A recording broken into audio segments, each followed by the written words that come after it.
Cuman satu, you are enough. You are enough. Itu aja. Nanti saya bikin t-shirt. You are enough. Halo semuanya, selamat datang di Reflections with Amanda.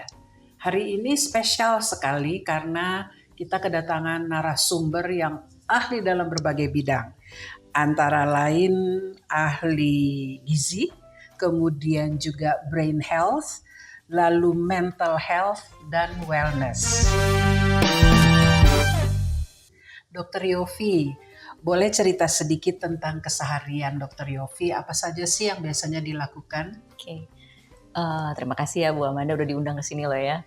Kalau hari-hari mungkin saya lebih banyak ya antara keluarga atau pekerjaan. Jadi kalau keluarga karena kebetulan saya juga punya anak, juga ada suami, jadi memang pasti family first. Terus udah gitu biasa saya bekerjanya kebetulan di klinik seminggu 6 hari, jadi fullnya di situ dan sisanya me time Bu. Me time-nya apa? Me time-nya banyak. Nah, hobinya apa nih? Nah, Dan bagaimana cara, kan banyak nih kegiatannya Dr. Yofi.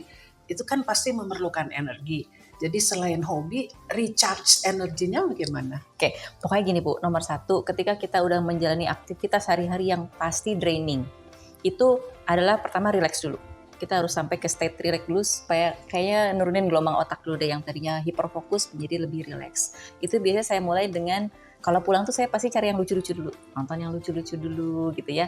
Terus sesimpel yang untuk relax apakah menghirup aromaterapi misalnya, sedikit stretching, sedikit meditasi. Meditasi macam-macam bentuknya yang nggak harus yang fully serius, tapi biasanya apakah dengar sound yang untuk meditasi gitu kan, atau dengar podcast-podcast yang lebih untuk relax gitu. Terus mulai sekalian sama keluarga ngobrol, bonding gitu kan, saling berbagi cerita seperti apa di situ. Nah itu biasanya saya malam tuh Bu, sampai nanti ada ritual kayak afirmasi segala macam. Malam kalau kebetulan muslim kan berarti sholat, doa dan segala macam.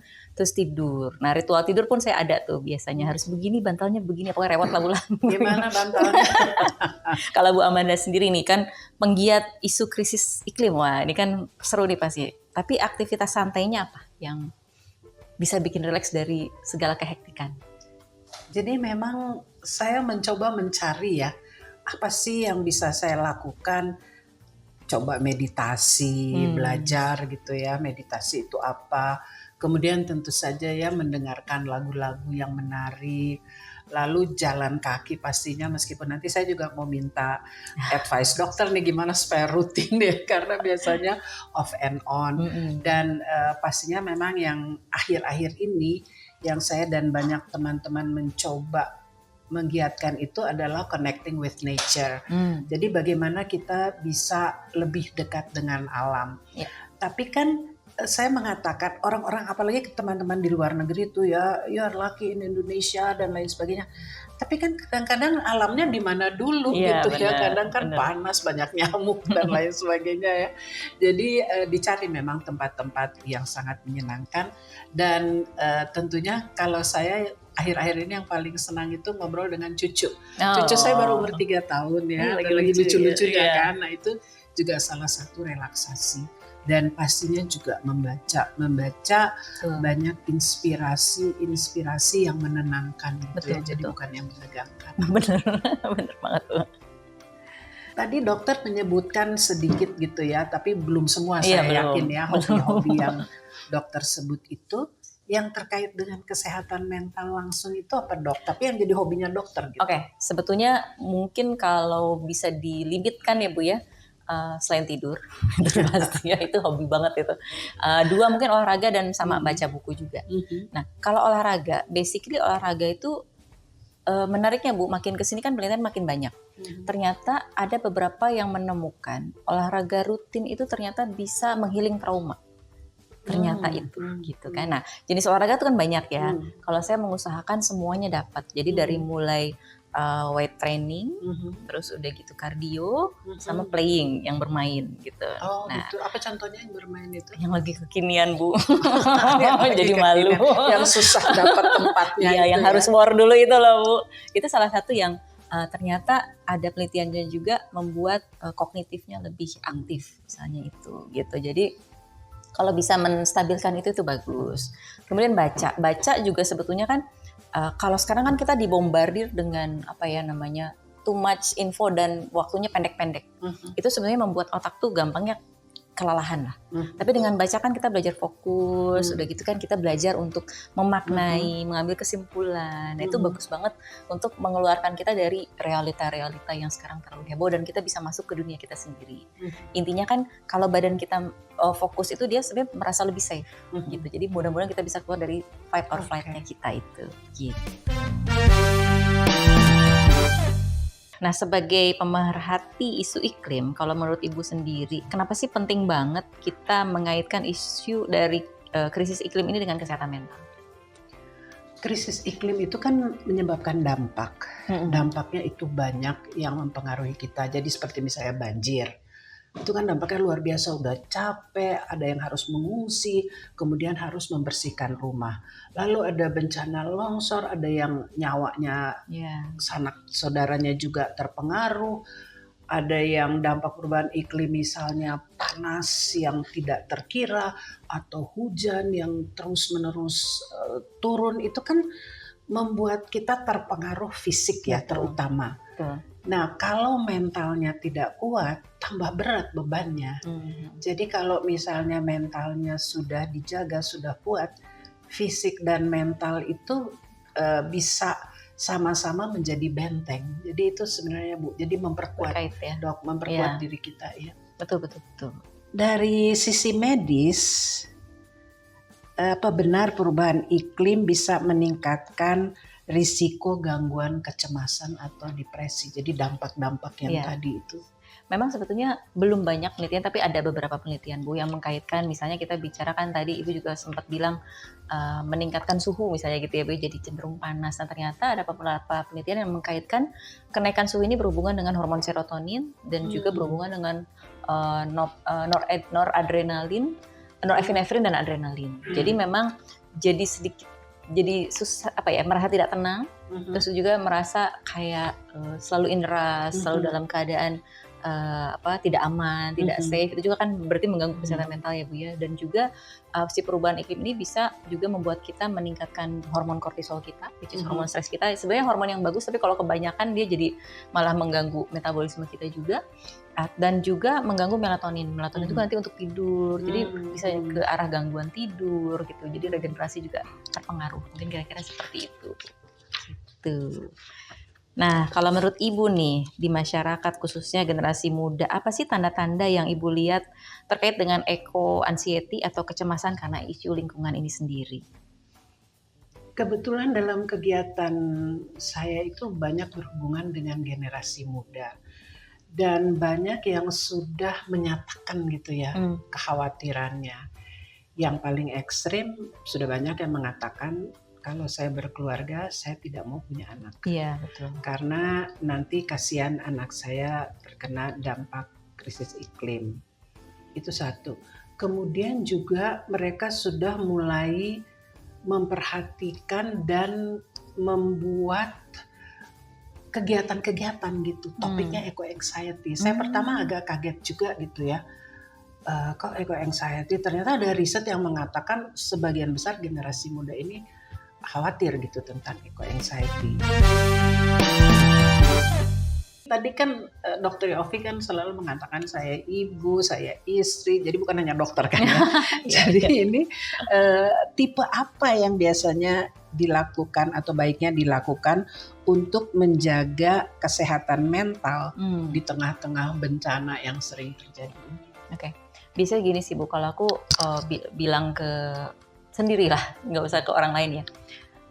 Hidup itu pasti ada dua sisi, ada good, ada bad-nya misalnya gitu kan. Dan gimana kita bisa untuk menjaga kesehatan mental terutama adalah gimana caranya kita bisa fokus di good thing-nya.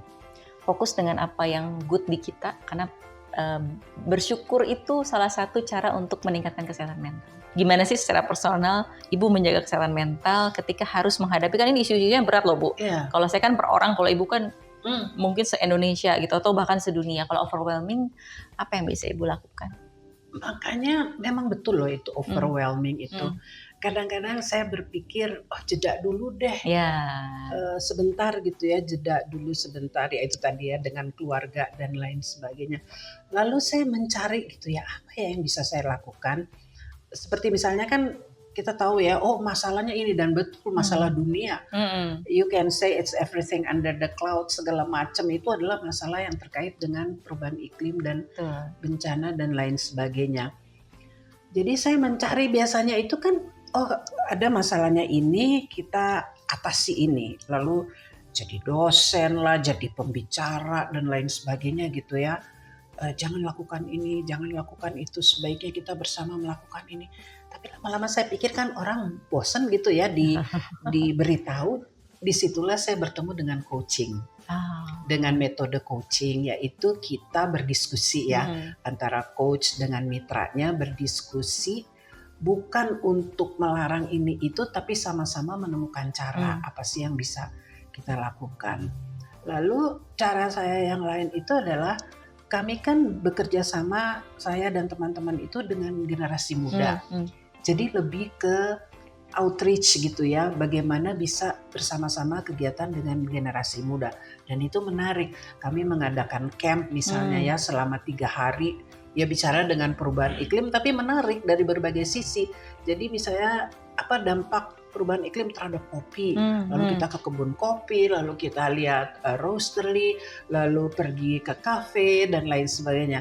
Jadi dicari bagaimana dan melihat generasi muda itu berjuang, ya termasuk membahagiakan juga ya, nggak tahu hormon apa itu yang keluar ya, tapi kan bergaul, kemudian melihat ada achievement dan lain sebagainya.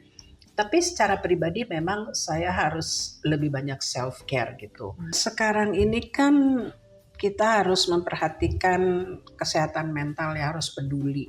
Dan bukan hanya mental diri kita gitu ya, tapi bagaimana secara nasional, bahkan secara internasional. Betul. Jadi bagaimana saran dokter gitu ya, untuk siapapun yang sedang berjuang gitu dengan kesehatan mental, apa yang harus dilakukan?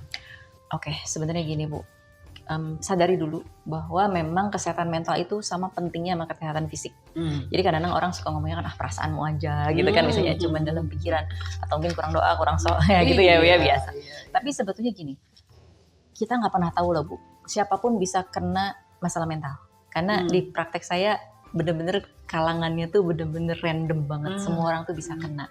Jadi jangan merasa ketika kita lagi bermasalah di situ adalah berarti oh kita misalnya kita kurang nih, atau kita misalnya ya kita merendahkan diri kita gitu.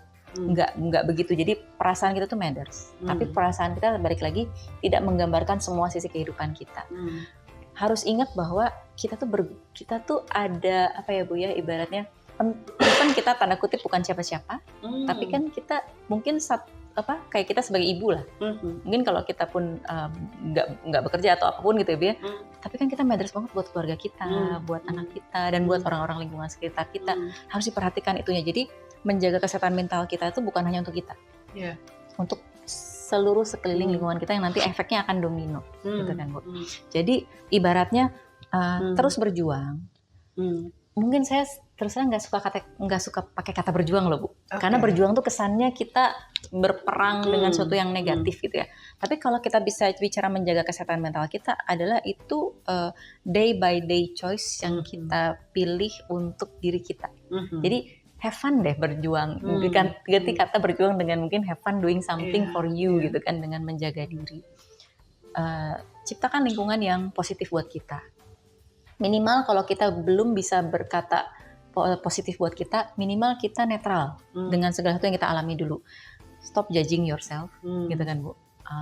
Jangan negatif, karena kita paling mendengarkan omongan kita sendiri. Be kind to yourself, take care, dan terus memilih sesuatu yang baik untuk kita. Kalau kalimat penutup yang saya selalu bilang ke orang ya Bu ya, cuma satu, you are enough. You are enough. Itu aja. Nanti saya bikin t-shirt. You are enough. Terima kasih sama-sama. Dr. Yofi. Sama-sama. Terima kasih. You are enough maybe. Tapi bener loh itu.